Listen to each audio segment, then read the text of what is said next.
We're here at the Grand Farm. Karmen Hardy is joining us. Karmen, let's talk a little bit about Proseed. Let's talk a little bit about some of this corn and soybean development that we're seeing. The plot has certainly come a long way compared to what we saw just 2 weeks ago. Yes, that is for sure. The plants are greening up nicely. We've had timely rains. Obviously some excessive heat, I would say, the last couple of days, but otherwise it's really nice for corn progression as of right now, and just soybeans kind of pushing them along. Definitely flowering, but hopefully adding some height to them as well. Are there concerns that come along with the heat that we've seen here within the past week? Yeah, you can always, see some of the leaves like turning over in the afternoons, trying to protect that plant. Either in soybeans and in corn, you can have that. Sometimes if it's dramatic, corn can almost look like a pineapple. So the leaves can really roll into each other and just hold that water inside the leaves, so it just has better area or absorption so that it can keep on growing and using that water. And then some issues with the heat is that the corn can grow too rapidly, and then sometimes you would have even like a green snap scenario or just wind event like today. You can really see those plants moving back and forth and testing out what kind of stalk strength you get. You cover a large area. You cover from the Canadian border all the way down to Brookings, South Dakota. Visit with me. Are there any areas in particular where you're saying, you know what, that crop has come along a little bit better? Or maybe there's areas where you're saying, you know what, these varieties are really excelling? Yeah, at the moment, I think everything is really progressing quite nicely so far.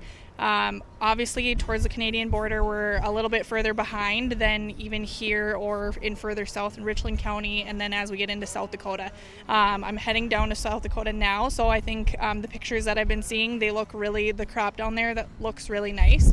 They've gotten hit with some weather events the further south we go, so obviously it's in pockets that probably are looking nicer than others, but for the most part, our varieties and stuff are standing well and looking really nice so far.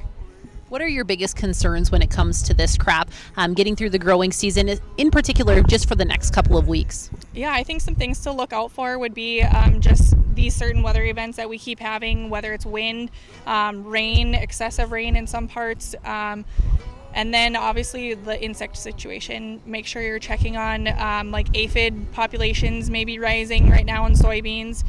Grasshoppers have been around and prevalent in both corn and soybeans and other crops. So just kind of keeping an eye on that crop and making sure that you're timely about some insecticide applications or even early fungicide applications for some plant health in like corn that's going to be tasseling either probably already or coming up shortly, and then in the early flowering stages of your soybean crop also.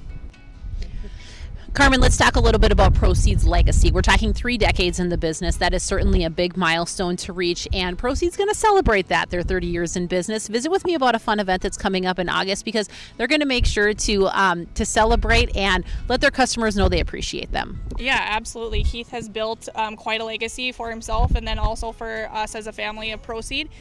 So we would like to have a little event here coming up in the early part of August to invite everybody to see our Amenia facility. It's kind of the newer facility, I would say, for Proseed, warehouse and otherwise.